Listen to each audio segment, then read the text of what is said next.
when Germany had its elections on Sunday, this was a snap election. It actually was not supposed to happen at this time.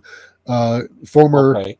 German Chancellor Olaf Scholz was facing a no confidence vote, and so decided to hold a snap election as a last ditch effort to try and salvage his political party's hold on power. And that failed spectacularly. So the Social Democratic Party, or SPD, came in third place with 16.4% of the vote. The Christian Democratic Union and Christian Democratic Union, I believe it's called. Let's see. CDU, which is called. Yeah, it is in here somewhere, but yeah, its acronym is CDU. That actually got first place with 28.6% of the vote. And the fascist AFD, or Alternative for Germany, came in with 20.8% of the vote. Now, the Greens held on with 11.6% of the vote. So probably what's going to end up happening is the CDU is likely to form a governing coalition with the SPD and possibly the Greens as well. But this is going to be a rather fragile coalition. In fact, one of the other governing parties actually quit the government, which is another reason for the snap election, because of the way that Scholz has been running the country into the ground and his handling of the war in Ukraine and all this. So, the coalition fell apart, and there was a vote of no confidence coming up. So now you've got the CDU coming in with not quite enough to form a majority government, because you have to actually, in a parliamentary system, you have to get at least 30% of the vote in order to form a governing body that can shut out all the other parties. So if you get under 30%, then you have to form a coalition with the other parties in order to try. So in this case, they're probably going to, in order to maintain the status quo, they'll probably enter a ruling coalition with the SPD and the Greens, since together they're about on par to counteract anything that the AFD might do. Now, AFD, if you're not familiar with that, they're incredibly fascist, very nationalist, Germany for Germans, very anti-Muslim, anti-gay, anti-labor, shades of Nazi Germany in a lot of their rhetoric, but they came in second place.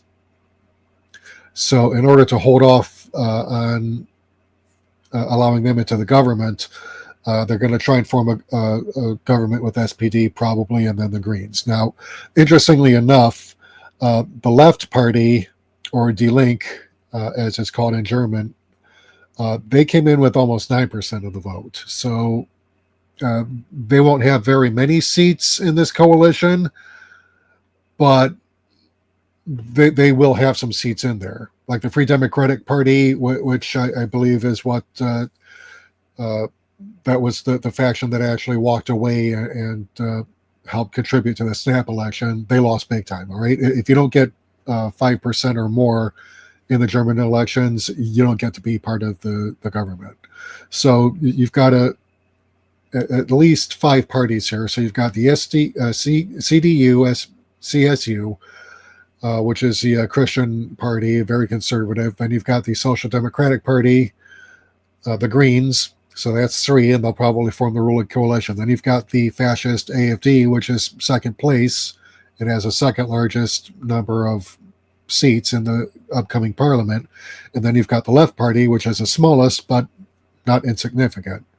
So what could happen, though, and if the Greens are smart, and I don't think they are, but if the Greens are smart, they will probably reach out to the Left Party in order to try and gain more leverage politically.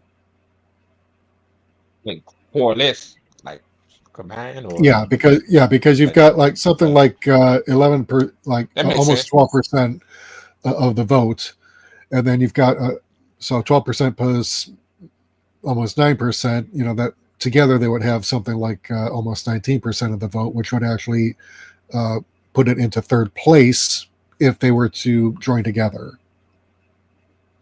So Yeah, that makes sense. right. That's how you So build elections. yeah, because in parliamentary systems, the United States is not a parliamentary system, although it Yeah, could be.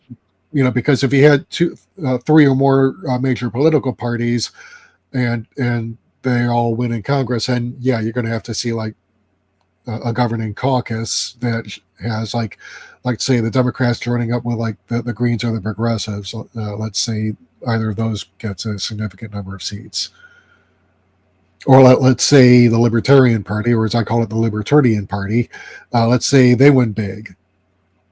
And then you would expect them to join forces with the Republicans because they're all about big business. So, well, the Democrats are all about big business too, but they at least throw a bone to minority groups for pandering, even though they never actually deliver on any of their promises to those minority groups. So